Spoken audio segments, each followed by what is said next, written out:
Financial freedom, a very, very important, aspect of life that we all sometimes neglect, right? Now, I thought best thing to do is to get a financial expert on my show and, discuss these different topics. So let's get to it right now. We've got the wonderful Mrin Agarwal, who is financial educator herself and the founder of FinSafe, a financial wellness company. Let's get back to it. My name is Lee. It's Good morning, Bangalore. Good morning.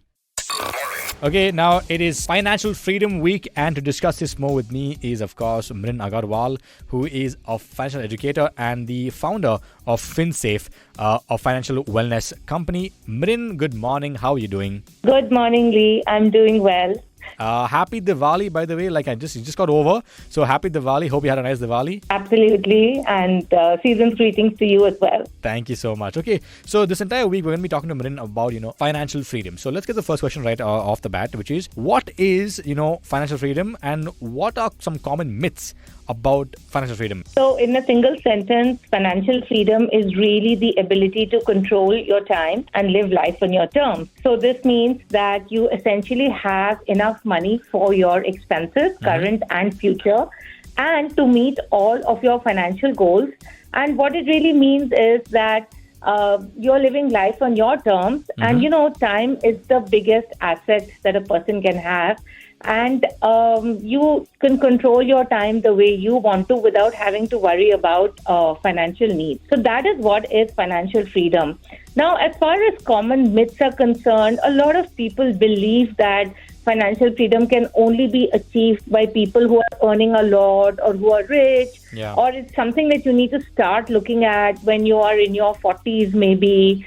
And it cannot be achieved by the common man. But that is not true, So I just want to give a small example. Okay. That if a person can start investing 10,000 rupees every month and increase this amount, and let's say that they look at putting it into an equity fund, which is the easiest thing to do, and assuming a 12% return, at the end of 20 years, the person can actually have a 2 crore corpus. So, it's not all that difficult, because if you start investing early a smaller amount, let it compound over a period of time and regularly increase the investment, you will be able to achieve financial freedom. So it is certainly achievable with some simple planning and commitment. Wow. 20 years, you're saying, so 10,000 rupees per year. If you start early enough, you could get 2 crores at the end of it, if you plan it correctly. Yes, but you also have to increase the investment every year by 10%. Okay. That's a simple hack. Perfect. Okay, thank you so much. Next question is, how important is budgeting when it comes to building financial independence? Like, how can people balance short-term expenses and savings for long-term goals? As boring as budgeting sounds, it is. But it's one of those things that you have to do in your life. True. Because if you don't budget, then you won't know how much you're saving or how much you should be spending, in the sense that you would not know where to put a stop to the spending. Right? And a lot of times I see that, people invest small amounts and expect it to grow 10 times in a short period of time, but that doesn't happen. Right? Yeah. Over a period of time, one earns average returns. So what is more important is that we need to be saving a good amount to have a good base to start with, right? And I think in life, in any other aspect of our life also, you always need to have the foundation well. So, the foundation in reaching financial freedom is really about saving well. And unless you don't have that good foundation, you cannot reach that number. So the one budgeting rule that I always recommend is 30-30-40, which is 30% of your take-home going towards expenses, 30% of your take-home going towards your loans, EMIs, and 40% going towards savings, right? And that is what is a good foundation. And today we see most people saving like 10 to 15%. I would say slowly start increasing this to 25, 30% and try to reach that 40% number. Perfect. That's a good idea. 30, 30, 40 as you mentioned, right? Yes. Okay. Now, how does one know what is their financial freedom number? Well, there are certain calculators available online. A simpler way to do it is like this. So remember, retirement is a mandatory goal. Everybody needs to save for retirement because there are no loans at retirement and you have to fend for yourself. Right. So the first thing is look up a retirement calculator, which is going to help you calculate the retirement corpus based on your expenses in an inflation-adjusted manner. Secondly, you also have other financial goals, like if you have kids, then, on their education, or you might want to set up a business, or you might want to travel. So for all of these goals, you need to be saving as well. There are many calculators available online that you can use to calculate the amount that is required for all of these goals put together, and that's your financial freedom number. So I'll give an example here. Let's say that we have a 30-year-old with expenses of 50,000 rupees per month, and the person wants to retire at the age of 50. Okay. So when you actually calculate the numbers, the person needs to have a corpus of 5 crores and add to that a couple of crores for the other goals. So essentially, then you're looking at your financial freedom number to be something like 7 to 8 crores. And I think that's a good number to keep in mind as well when you want to start thinking of financial freedom. True. Of course, it's going to be dependent on each person's goals. But I think, for most people, at least 7 to 8 crores would be a number that the calculators would throw out. I think that's a good number as well. 7 to 8 crores is a pretty good number, I think. What are the steps that someone should be taking if they want to become financially free? Well, a part of becoming financially free is also to ensure that you are well planned for contingencies. Okay. So which means you need to have an emergency fund. And many a time, I have people who ask me, where do I invest? And my first question to them is actually, do you have an emergency fund? Have you planned for contingencies? So it's very important that we plan for uncertainties because we don't know when it's going to come up, right? So first thing is to have an emergency fund which has about 6 months of your expenses kept aside in a simple instrument like a fixed deposit. Okay. Second, we need to have a good amount of life and health insurance. As far as life insurance is concerned, there is something known as a human life value or HLV calculator that's available online, where one can find out based on one's requirements what is the amount of life insurance that one should have. And ideally, you can have this only through a term plan. Okay. The third thing then is to also have a good amount of health cover. And given the very high medical inflation of 10 to 15%, we do need to ensure that we at least have a 10 to 15 lakhs cover to take care of any large illness. So hence, important to have good health cover. So do ensure that you have these covers. And again, there's this myth that people need it only in their 30s or 40s. You actually need it you need health covers always. Right? Yeah, true. Finally, you need to work on a financial plan to know how much you need to invest for all of your goals. So again, there are calculators that are available online where based upon your financial goals, you can calculate how much you need to be saving. And again, one of the things that most people miss out is that they don't inflation adjust this amount. So it's very important to take inflation into account when we are calculating these particular numbers. So once you've done all this, then you need to start figuring out where to invest. Okay. Next question I have for you is, now given the huge amount of, as you mentioned, the amount required to be financially free, what are some of the best investments that I can make to help achieve this goal of mine? If you look at the average inflation numbers from March 1980 to March 2024, the average inflation has been around 7.5%. Okay. Now, if we want to beat this number and we want to grow our money, then you have two options that have actually grown more than this. One is gold, which has grown at an average of about 10%. And the other is equities, which has grown at 15%. I would say that given the fact that most Indians anyway have a lot of gold, I think equities is a great option. At a household level, most individuals have less than 10% allocation to equities, and this is certainly an asset class that needs to be focused on.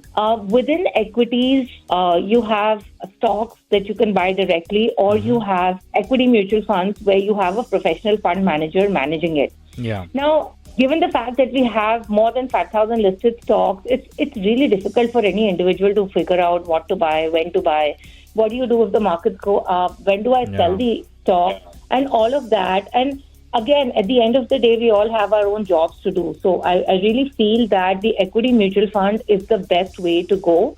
It is tax efficient as well. It's very easy to invest.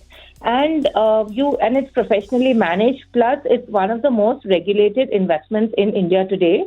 So all in all, I think that's the best bet. And again, within the equity mutual fund space, there are a lot of funds that are available. I would say a simple Nifty 50 index fund and a flexi cap fund. These two categories are categories that any investor can look at when they are starting their equity journey. The last thing to be kept in mind is again that while equities have given this 15% return in the past, I think we need to moderate our return expectations to more like 10 to 12% per annum in the long term. Okay. Well, now, next question is, what are some key habits to keep in mind in this journey of, to be financially independent? So the first one would be to choose right. Now, to choose right, one needs to research. Okay.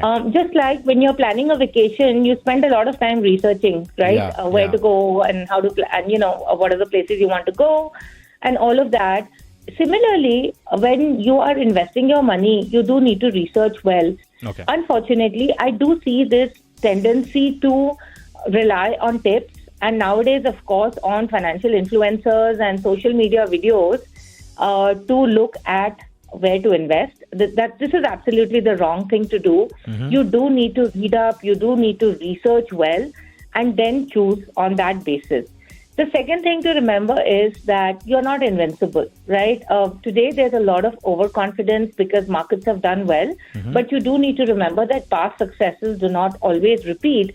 And hence, I would again like to point out that it is very important to have the right returns expectations.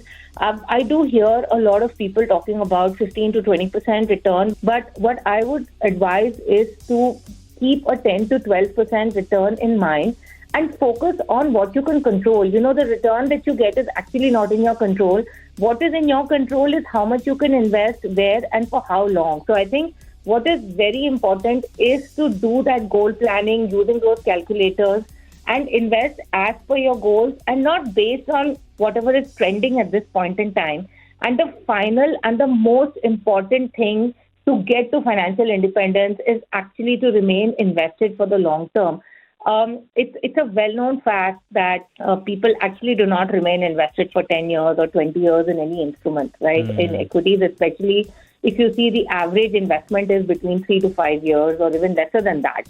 So it's very, very important. If you are looking at investing in equities, you do need to have at least 7 to 10 year time frame and just stick on with what you've done. Don't keep chasing whatever is trending or keep jumping in and out of your investment. Okay, that's very important. Actually, I think it's a good tip to give people because that happens all the time, right? The market goes down, you lose some money there, and you're like, hey, you know what? I think I should pull out right now, especially for mutual funds. Yeah. You should remain invested. Okay. So, how does debt impact the journey towards financial freedom? Well, Lee, debt has a huge impact on one's financial well-being. Today, I see that the easier that it is to get a loan, the more loans people are taking, and which is why you see Insta loans and credit card loans, buy now, pay later, all of these loans growing at a very, very fast pace. And in fact, at a household level, individuals' loans are growing at a much faster rate than their incomes. Let me give you an example. So there are people who have more than 50% of their income going towards paying EMIs, and they're saving maybe 10-20%. In these cases, what's going to happen is that at the end of 20 years, the person is actually going to end up having no growth in wealth. That's because the interest on the loans has actually compounded more than the interest on the returns on the investments, right? Because you have such a large amount going towards EMI and you have a smaller amount going towards investments. So the key thing to keep in mind is please take a loan only if you really need it and ensure that your EMIs at a household level that means between you and your partner, do not go more than 30% of your take-home income. Okay. More than 30%, not more than 30%. The EMI should not be more than 30% of the take-home income of the household. Also, okay, makes sense. Now, if someone is in a debt trap, what should they do? Because this happens quite often as well, right? Yes. So I think the first thing is to really identify why are you in a debt trap? What is the problem? Is it lifestyle spending? Or is it like a medical situation that you could not help? You have to figure out where the problem is. I do see today a lot of lifestyle spending, like people taking loans to go for vacations or loans for marriage. This is all lifestyle spending, and you can frankly do without it. So if you are in a debt trap, the first thing you need to do is make a spreadsheet, list down all the loans that you have. When are they going to mature? What is the EMI? What is the interest rate? And then ideally you should work with a debt counselor who can help you identify what are the loans to be repaid, and how do you really manage this particular situation. Of course, two things. If you're in a debt trap, you do have to go into a detox on your spending, which means that you have to live quite frugally and try to use whatever extra money that's coming. Let's say you've got a bonus or whatever it is, you have to ensure that you try to repay the loans. And again, if you're not able to find a debt counselor and you don't know which loan to repay first, ideally the high interest rate loans, like for example personal loans, credit card loans, are the ones that you should repay first. Finally, if you do have gold, it's cheaper to take a gold loan. So I would actually say take a gold loan, which is let's say at 9.5%, and repay off credit card loans, which could be running at 40% plus. Right. So that's a good idea of how to escape a debt trap in case you are stuck in one, right? Yeah. Okay. Last couple of questions, Mrin. How can someone begin to educate themselves on personal finance if they're starting from scratch? Well, there are two things. One, I do highly recommend to take the subscription of one of the financial dailies. Most of them have very, very good personal finance columns. So I would say that do that. The second thing would be take a course, but again, take a course from a reputed firm, and again, not a fin influencer. Of course, at FinSafe India, we do have courses available, and we are a financial education company with nothing to sell. So you could check out our course, or you could just follow us, since we also put out a lot of content on education without any vested interest. Okay, that's a great idea. And I think I definitely need it as well, because I'm just starting off my financial journey, and hopefully, I can maneuver myself and avoid being in debt, as well as, get my financial goals in order. With that, Mrin, my last question to you is 3 mantras to achieve financial freedom. So my 3 mantras, Lee. The first one is to have the right balance on your finances, whether it is on spending, where I spoke about the budgeting rule, or on investing, where it's important to diversify among different asset classes and within those asset classes as well, and not follow one strategy or one trend alone. Okay. The second one, of course, would be to have patience. Remember, all good things take time to happen. So being patient with your investments, and always keep in mind the tortoise and hare story. It's always the tortoise who wins, only because of his patience. And thirdly, keep the noise out. There is a lot of noise all around us on an everyday basis, in our own circles, or in social media, or in the media. There's always something happening, but you need to be focused on your financial freedom number and how to achieve that. And I think these 3 mantras can really help you achieve financial freedom. Perfect. Mrin, thank you for your time this week. You've been so helpful in so many people's lives, I'm sure.